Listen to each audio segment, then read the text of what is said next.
Hi, my name's Kimberly Carew, and I'm an educator with the New Haven Museum. This year, due to the pandemic, we're hoping to bring you on a virtual tour of Evergreen Cemetery and give you some real interesting facts about many of the people that have been buried here that were very significant in the beginnings of New Haven. Come on along, enjoy. Hobart B Bigelow served as New Haven councilman, alderman, fire commissioner, and mayor in 1878. He also was the Connecticut governor from 1881 to 1883. He was the president of Merchants National Bank from 1882 until his death in 1891. He formed Bigelow Manufacturing Company, making steam boilers and machine parts. He lived on Orange Street in a house built in 1840 by Iffield Town. His mother was a Pierpont, a descendant of Reverend James Pierpont, the second minister of New Haven and one of the founders of Yale College. The Sgt family here in New Haven started a manufacturing business that they moved from New Britain down to New Haven to be closer to the water. The brothers, who are buried here, down in part of the family plot, the Sgt family plot, made that change. And the land that they took over by the water, by Water Street, was owned by people like Eli Whitney, Benedict Arnold, and the Fulton Steamboat Company. And they are an important part of New Haven history, bringing the manufacturing of hardware to New Haven.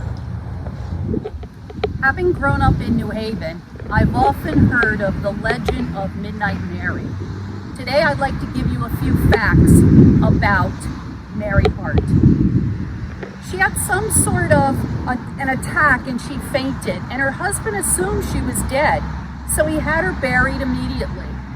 The night of the funeral, her sister was awakened at midnight from a nightmare she had about her sister screaming from the grave.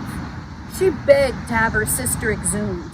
When the casket was opened, Mary's fingers were bloody, her fingernails were ripped off, and she had a petrified expression on her face.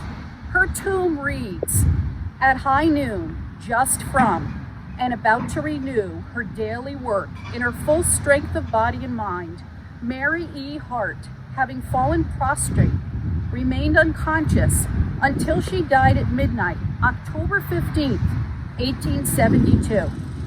She had been born December 16th, 1824. Behind me is a name that you should recognize if you come to New Haven or travel from New Haven on the Parkway. The Wilbur Cross Parkway, named after this man. Also, if you've been a high school student, you've probably heard of Cross, also named after him. Wilbur Cross was a Yale graduate, as well as a professor of English at Yale and the first dean of the grad school at Yale College. He was governor here in Connecticut during the 1930s, and you can read more about him in his autobiography, Connecticut. Oliver F. Winchester founded Winchester Repeating Arms Company, facilitated the creation of the Winchester repeating rifle model 1866, known as the gun that won the West, model 1873, because it was commonly owned by pioneers.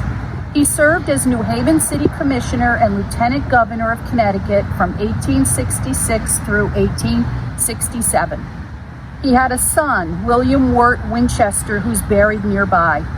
His daughter-in-law, Sarah Lockwood Pardee Winchester, became an eccentric in her later years and began building the now famous Mystery House in San Jose, California. After the untimely deaths of her baby daughter and husband, Sarah was convinced by a medium that continuous building would appease the evil spirits of those killed by the Winchester rifle. And if construction on the house ever stopped, she would die. Sarah died of natural causes at the age of 82. She is buried next to her husband and daughter at this very cemetery.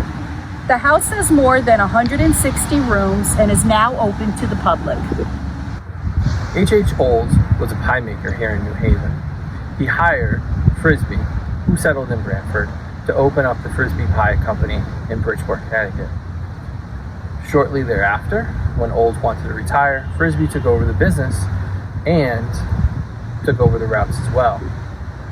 that Frisbee turned into what we think of today as a pastime on nice days outside. And Yale claims that they helped find that pastime on their campus around 1930, 1920. So, if it wasn't for Olds and hiring a Frisbee, we might not have that pastime. So this is why we take a look at this baker's grave. Harmonious Welch served as the mayor of New Haven. In his annual address on June 3, 1862, he noted the need to change the business of fighting fires.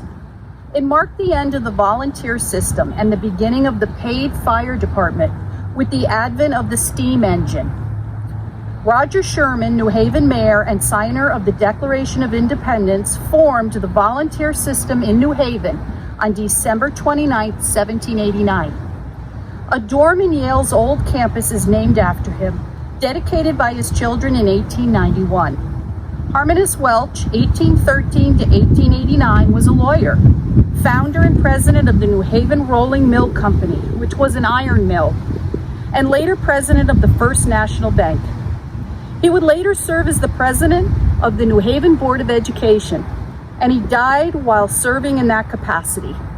He became the partner of Honorable James E. English, who's buried close by. Hi, I'm Khalil Kotap, Education Director here at the New Haven Museum, and Kim and I are very happy to have taken you on this tour here at Evergreen Cemetery. Dale and the staff have been wonderful in helping us put together this tour. Normally we would take you on this tour in person, but we're hoping that you enjoy this virtual tour and looking forward to welcoming you back to these tours and more next year. Have a good day, and thank you all for taking the tour with us.